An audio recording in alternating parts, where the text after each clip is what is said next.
Hello friends, welcome back ಸನ್ನಿ YouTube channel.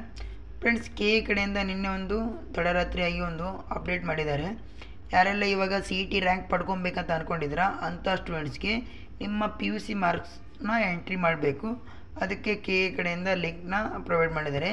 ಅದರಲ್ಲಿ ಯಾವ್ಯಾವ ವಿದ್ಯಾರ್ಥಿಗಳು ಮಾರ್ಕ್ಸ್ ಎಂಟ್ರಿ ಮಾಡಬೇಕಂತ ಈ ವಿಡಿಯೋದಲ್ಲಿ ಸಂಪೂರ್ಣವಾಗಿ ತಿಳಿಸ್ಕೊಡ್ತೀನಿ. ಫ್ರೆಂಡ್ಸ್, ನಮ್ಮ ಚಾನಲ್ನ ಫಸ್ಟ್ ಟೈಮ್ ಯಾರಾದರೂ ವಿಸಿಟ್ ಮಾಡಿದರೆ ಪ್ಲೀಸ್ ಒಂದು ಲೈಕ್ ಮಾಡಿ, ಶೇರ್ ಮಾಡಿ, ಸಬ್ಸ್ಕ್ರೈಬ್ ಮಾಡಿ. ಇಲ್ಲಿ ನೋಡ್ತಾ ಇರ್ಬೋದು ಫ್ರೆಂಡ್ಸ್, ಇಲ್ಲಿ ಕಾಣಿಸ್ತಾ ಇದೆ ನೋಡಿ.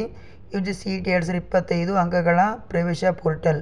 ಅಂದರೆ ಕರ್ನಾಟಕ ಸ್ಟೇಟ್ ಬೋರ್ಡಲ್ಲಿ ಯಾರೆಲ್ಲ ಎಕ್ಸಾಮ್ ಬರೆದಿದ್ದಾರೆ, ಅಂದರೆ ನಮ್ಮ ಕರ್ನಾಟಕ ರಾಜ್ಯದಲ್ಲಿ ಓದಿ ಯಾರೆಲ್ಲ ಎಕ್ಸಾಮ್ ಬರೆದಿದ್ದಾರೆ ಫ್ರೆಷರ್ ಸ್ಟೂಡೆಂಟ್ಸು, ಅಂಥ ಸ್ಟೂಡೆಂಟ್ಸ್ ಬಿಟ್ಟು ಮತ್ತು ಯಾರೆಲ್ಲ ಇವಾಗ ICSE, CBSE ಮತ್ತು ಅದರ್ಸ್ ಬೋರ್ಡ್ ಕಡೆಯಿಂದ ಓದ್ತಾ ಇದ್ದೀರಾ, ಮತ್ತು ಸೆಕೆಂಡ್ PUC ರಿಪೀಟರ್ ಸ್ಟೂಡೆಂಟ್ಸ್ ಅಂದರೆ ಫೇಲ್ ಆಗಿ, ಅಂದರೆ ಇವಾಗ ಲಾಂಗ್ ಟರ್ಮ್ ಓದಿ ಎಕ್ಸಾಮ್ ಮತ್ತು CET ಕೌನ್ಸ್ಲಿಂಗ್ ಅಟೆಂಡ್ ಆಗ್ತಾ ಇದ್ದೀರಾ ಅಂಥ ಸ್ಟೂಡೆಂಟ್ಸು ನೀವು PCMB ಮಾರ್ಕ್ಸ್ನ ಎಂಟ್ರಿ ಮಾಡಬೇಕಾಗಿರುತ್ತೆ. ನೀವು PCMB ಮಾರ್ಕ್ಸ್ ಎಂಟ್ರಿ ಮಾಡಿಲ್ಲ ಅಂದರೆ ನಿಮ್ಮದು ರ್ಯಾಂಕ್ ಅನೌನ್ಸ್ಮೆಂಟ್ ಆಗಲ್ಲ.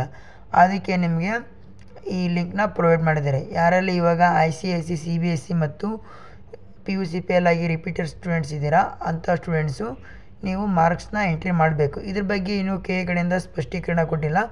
ನಾನು ಹೋದ ವರ್ಷದೊಂದು ಇಲ್ಲಿ ನಿಮಗೆ ಹೋದ ವರ್ಷ ಬಿಟ್ಟಿರೋ ಒಂದು ನೋಟಿಫಿಕೇಷನ್ನ ನಾನು ಇಲ್ಲಿ ತೋರಿಸ್ತಾ ಇದ್ದೀನಿ, ನೋಡ್ತಾ ಇರ್ಬೋದು. ಇಲ್ಲಿ ಯಾರೆಲ್ಲ ಮಾರ್ಕ್ಸ್ ಎಂಟ್ರಿ ಮಾಡಬೇಕು ಮತ್ತು ಯಾರೆಲ್ಲ ಬಿಡಬೇಕು ಅಂತ ಇದರಲ್ಲಿ ಸ್ಪಷ್ಟವಾಗಿ ಹೇಳಿದ್ದಾರೆ. ಯಾರೆಲ್ಲ ಇವಾಗ ICSE, CBSE ಮತ್ತು ರಿಪೀಟರ್ಸ್ ಎಲ್ಲ ಯಾರೆಲ್ಲ ಇದ್ದೀರಾ ಅಂಥ ಸ್ಟೂಡೆಂಟ್ಸು ನೀವು ಕಂಪಲ್ಸರಿಯಾಗಿ PCMB ಮಾರ್ಕ್ಸ್ನ ಎಂಟ್ರಿ ಮಾಡಬೇಕು. ಹಾಗಾದರೆ ಮತ್ತು ಯಾರೆಲ್ಲ ಮಾರ್ಕ್ಸ್ ಎಂಟ್ರಿ ಮಾಡಬಾರ್ದು ಅಂತಂದರೆ, ಯಾರೆಲ್ಲ ಈ ವರ್ಷ 2025ನೇ ಸಾಲಿನಲ್ಲಿ PUC ಎಕ್ಸಾಮ್ ಯಾರೆಲ್ಲ ಬರೆದಿದ್ದೀರಾ ಫ್ರೆಷರ್ ಸ್ಟೂಡೆಂಟ್ಸು, ಅಂಥ ಸ್ಟೂಡೆಂಟ್ಸು ನೀವು ಮಾರ್ಕ್ಸ್ ಎಂಟ್ರಿ ಮಾಡೋ ಅವಶ್ಯಕತೆ ಇರೋದಿಲ್ಲ. ನಿಮ್ಮ ಮಾರ್ಕ್ಸ್ನ ಡಾಟಾನ KE ಕಡೆಯಿಂದ ಅವರು ಡೈರೆಕ್ಟಾಗಿ ಪಡ್ಕೊಂಡಿರ್ತಾರೆ. ಅದಕ್ಕೆ ನೀವು ಯಾವುದೇ ರೀತಿ ಮಾರ್ಕ್ಸ್ ಎಂಟ್ರಿ ಮಾಡೋ ಅವಶ್ಯಕತೆ ಇರೋದಿಲ್ಲ. ಓನ್ಲಿ ICSE, CBSE ಮತ್ತು PUC ರಿಪೀಟರ್ ಸ್ಟೂಡೆಂಟ್ಸ್ ಎಲ್ಲ ಯಾರೆಲ್ಲ ಇದ್ದೀರಾ ಅಂಥ ಸ್ಟೂಡೆಂಟ್ಸ್ ಮಾತ್ರ ಮಾರ್ಕ್ಸ್ ಎಂಟ್ರಿ ಮಾಡಬೇಕಾಗಿರುತ್ತೆ. ಯಾವುದೇ ಕಾರಣಕ್ಕೂ ಫ್ರೆಷರ್ಸ್ ಈ ವರ್ಷ ಯಾರೆಲ್ಲ ಎಕ್ಸಾಮ್ ಬರೆದಿದ್ದೀರಾ ಅಂಥ ಸ್ಟೂಡೆಂಟ್ಸ್ ಬಿಟ್ಟು ಉಳಿದ ಎಲ್ಲ ಸ್ಟೂಡೆಂಟ್ಸು ಕೂಡ ಮಾರ್ಕ್ಸ್ ಎಂಟ್ರಿ ಕಡ್ಡಾಯವಾಗಿ ಮಾಡಬೇಕು. ಮಾರ್ಕ್ಸ್ ಎಂಟ್ರಿ ಮಾಡಿದರೆ ಮಾತ್ರ ನಿಮ್ಮ ರ್ಯಾಂಕ್ ಅನೌನ್ಸ್ಮೆಂಟ್ ಮಾಡ್ತಾರೆ. ನೀವು ಮಾರ್ಕ್ಸ್ ಎಂಟ್ರಿ ಮಾಡಿಲ್ಲ ಅಂದರೆ ಯಾವುದೇ ಕಾರಣಕ್ಕೂ ನಿಮ್ಮ ರ್ಯಾಂಕ್ನ ಅನೌನ್ಸ್ಮೆಂಟ್ ಮಾಡೋದೇ ಇಲ್ಲ.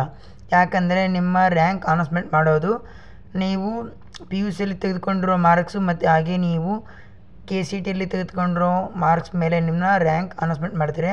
ಅದಕ್ಕೆ ನೀವು ಎಲ್ಲರೂ ಕಂಪಲ್ಸರಿ ಮಾರ್ಕ್ಸ್ ಎಂಟ್ರಿ ಮಾಡಿ.